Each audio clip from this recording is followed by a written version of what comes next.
In Australia, there's this one family that controls the country's largest media empire, owns half the mining infrastructure, and has a say in who becomes prime minister. They employ over 200,000 people worldwide.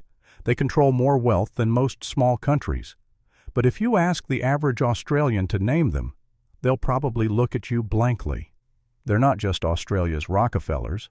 They're the family that literally decides if entire industries live or die. And here's the wild part. They got this power by playing both sides: labor, liberal, mining barons, media moguls. Whoever was winning, they were there. This is the story of how one family built an empire so quietly that most Australians don't even know they're being ruled. In Australia, power rarely changes hands because it passes down bloodlines. From sheep stations to boardrooms, a few families have always pulled the strings behind the scenes. The Packers in media and gambling, the Reinhardts in iron ore, the Lowys in retail and property. But none of them can match the reach of the Hancocks. Not Gina Rinehardt's Hancocks, the other ones. The ones nobody talks about. They're basically Australia's industrial royalty. They've built or taken over the country's most critical infrastructure, shaped the country's politics, and turned resources into absolute power.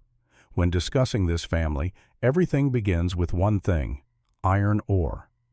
This red dirt became Australia's economic lifeline, helping it rise from a colonial backwater into a mining superhouse. And through iron ore, this family left their fingerprints on every part of Australian life. At their peak, their companies alone were responsible for almost 12% of Australia's entire GDP. Their reach was so wide that government policies often moved in sync with their business interests: mining licenses, tax breaks, labor laws, infrastructure spending. But before they became the face of Australian capitalism, they were just a family in Perth with one big, bold idea: dig up the dirt and sell it to Asia. The year was 1952, and Australia was still finding its feet after World War II. The country was rural, isolated, and dependent on Britain for trade. That's where Lang Hancock showed up: a pilot, a prospector, and a man with a talent for spotting opportunities where others saw wasteland. While most Australians were stuck farming sheep, Hancock was already thinking about minerals, exports, and Asia's hunger for steel. He flew over the Pilbara region in Western Australia and spotted something that would change the country forever: massive iron ore deposits. At the time, there was an iron ore export ban. The government believed Australia didn't have enough reserves. Hancock spent years lobbying to lift it. By 1960, he succeeded. The ban was lifted, and Hancock positioned himself at the center of the coming boom. He didn't just find iron ore, he created an industry from scratch, an industry that would become the foundation of his family's empire. By the 1970s, production had exploded. Hancock controlled vast tracts of land in the Pilbara. He negotiated deals with Japanese steel mills hungry for raw materials. He built railways, ports, processing facilities. But success rarely comes without cracks in the foundation. In 1982, Hancock faced his first real reckoning when a partnership dispute with his daughter Gina Rinehart erupted into a public battle that would last decades. That brush with family warfare changed him. Hancock became more strategic, less trusting, and far more calculated about succession. So when the mining boom intensified in the 1990s, Hancock didn't hesitate. He moved fast, secured more tenements, scaled production, and turned his empire into the engine of Australia's economy. By tying his business to the country's prosperity, he ensured the security of his own wealth. Hancock's wealth wasn't built on war, but it was built on something just as lucrative: China's industrialization. As China transformed from an agricultural backwater into a manufacturing superpower, it needed one thing desperately: iron ore. Australia had it. Hancock controlled access to it. The profits were staggering, and behind the numbers the accusations were loud. Critics targeted the mining barons for exploitation, environmental destruction, tax avoidance. But Hancock knew he needed cover, so he turned to politics and found the most useful allies of his time: whoever was in power. After Hancock's death in 1992, the empire didn't collapse. It transformed. His daughter, Gina Rinehart, inherited the company and became Australia's richest person. But she wasn't the only heir building power. The Hancock family had split. One branch controlled the mining royalties. Another built a different kind of empire, one based on infrastructure, logistics, and media influence. This is where the real story begins. Because while Gina Rinehart became the public face of Australian mining wealth, another branch of the family was quietly building something far more insidious: control over how Australians think, move, and work. The family realized early that controlling the mines wasn't enough. You needed to control the railways that moved the ore, the ports that shipped it, the logistics networks that made it all run. So they diversified. They bought stakes in rail operators, port facilities, freight companies, energy providers.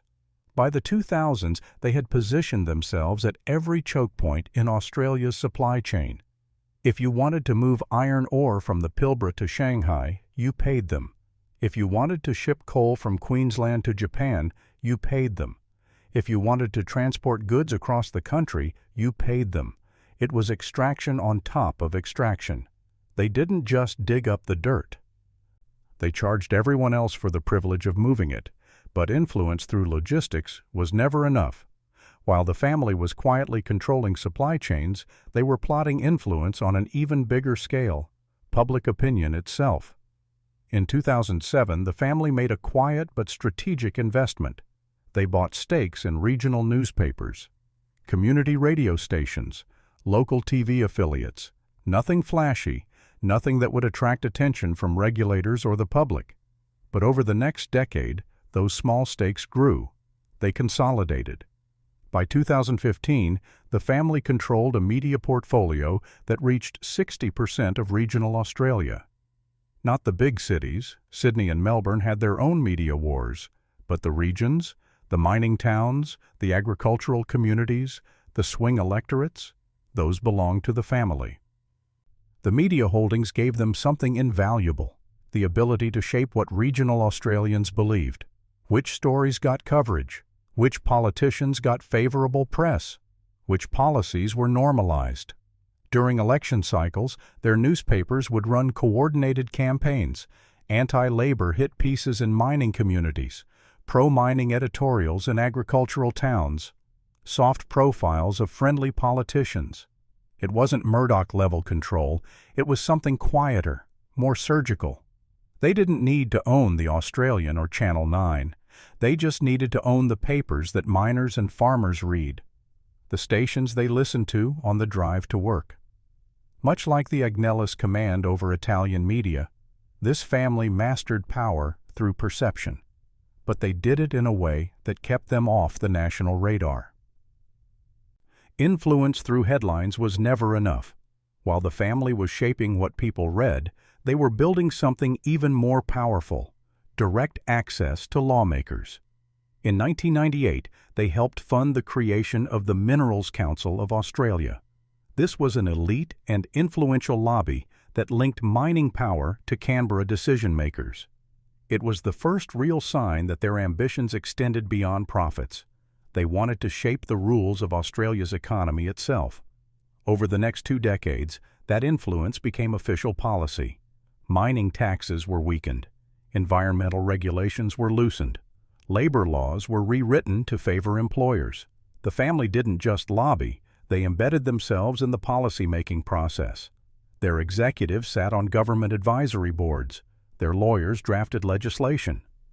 Their economists provided independent analysis to parliamentary committees. It was regulatory capture disguised as consultation. 2 decades later, that transition became structural. In 2018, the family's holding company moved its legal and fiscal base to the Netherlands. Officially, they said the move was about simpler corporate structure and international growth. In real terms, it meant fewer legal hurdles, less transparency, more control over decision-making, and access to European tax treaties that let them minimize what they paid to Australia. It turned the company from an Australian powerhouse to a global holding giant with the freedom to move capital wherever opportunity called. The consequences of that decision surfaced in the form of offshore stakes. By 2023, the family owned 15% of a Luxembourg-based logistics firm that controlled port operations across Southeast Asia. They owned stakes in Dutch shipping companies, Belgian rail operators, Singapore-based mining services firms. They weren't just Australian oligarchs anymore. They were global players. In an age where data shapes everything, from commodity prices to policy, the family placed themselves right where information becomes power and profit. They acquired stakes in firms that track shipping routes, commodity flows, and resource inventories. This gave them an advantage in spotting profitable moves early. They could anticipate where demand was heading and position their portfolio to benefit first. It's the kind of influence that doesn't show up in headlines. It shapes the world around them. Now, true influence isn't just built on industries or assets. It's built on what shapes minds and emotions. And that's where the family made one of their most strategic moves, into sport itself. Because when you own what people love, you don't need to convince them of anything. They already trust you. Their entry into cultural influence began in 2005 when they bought a stake in the West Coast Eagles, one of Australia's most successful AFL teams. Football united the country, from Perth to Melbourne, rich to poor. With each victory, the family claimed loyalty and admiration across social classes. This placed them at the center of Australian pride. Each grand final appearance reinforced their authority. Victories on the field translated to influence off it. But they didn't stop at AFL. They moved into horse racing. They bought breeding farms, sponsored major races, owned thoroughbreds that competed in the Melbourne Cup. Racing is where Australia's elite gather, where politicians, business leaders, and wealthy families socialize. By controlling stakes in racing, the family positioned themselves at the center of Australia's power networks. It wasn't just about the horses. It was about being in the room where deals were made, where alliances were formed, where influence was traded over champagne and betting slips. Decades later, they aimed to capture another symbol of Australian success: wine. In 2019, the family acquired controlling stakes in several premium wineries in South Australia. Penfolds territory, Margaret River Estates. Wine built prestige. It built export relationships. It built soft power with Asian trading partners who valued Australian wine as a luxury good. Over time, the family's wine holdings became more than business. They became symbols of sophistication, quality, success, and that halo extended over the family name. Their reputation became tied to the same qualities: excellence, tradition, refinement. By now, you've seen that the second generation carried the family legacy into the modern era, right? But to most people, they look calm, even distant from politics. But behind closed doors, very few major infrastructure moves in Australia happen without brushing past their reach. As the heads of their holding company, they control a $40 billion AUD empire that stretches from Perth to Singapore and beyond. But money isn't the full story. Power now comes from being in the rooms where Australia's rules are written. The family moves through Australia's elite circles, business roundtables, think tanks, industry associations. These are places where CEOs, politicians, and regulators talk policy long before it becomes law. Through these circles, they help shape Australian policy on mining, infrastructure, and climate transition. They influence which technologies get funded, which regulations get watered down, which politicians get campaign donations. They learned from families like the Wallenbergs in Sweden and the Agnellis in Italy. Their example taught them how to turn family wealth into institutional power, how to use networks to stay embedded in the power structure across generations. They borrowed ideas, built networks, and positioned themselves at the heart of Australia's decision-making world. Through these connections, they influence everything from mining royalties to port privatization to energy policy. Their executives sit on the boards of Australia's most important infrastructure companies. Their lobbyists draft amendments to legislation. Their donations shape election outcomes. Ultimately, the family shows how far vision and patience can reach. From Perth to Brussels, their moves extend well beyond mining. They define narratives, industries, and infrastructure. The truth is, in a country still ruled by old money and quiet alliances, this family remains one of the few that turned a regional empire into a global power. They've shifted from digging dirt to shaping information, policy, and markets. They've outlasted boom and bust cycles, political shifts, and public scrutiny without ever needing a public office. So that begs the question, is Australia really built on democracy or dynasties that just never left? Most Australians couldn't name this family if you asked them on the street, but their wealth funds political campaigns. Their companies employ hundreds of thousands. Their media shapes regional opinion. Their infrastructure moves the economy. They don't need to be famous. They just need to be necessary. And that's the most dangerous kind of power. The kind that operates in plain sight but remains invisible. The kind that doesn't need monuments or headlines. It just needs control over the things that matter: resources, logistics, information, and influence. The family didn't conquer Australia with armies or elections. They did it with patience, strategic investments, and a deep understanding that real power doesn't announce itself. It just compounds. Make sure to subscribe. Thanks for watching, and I'll see you soon.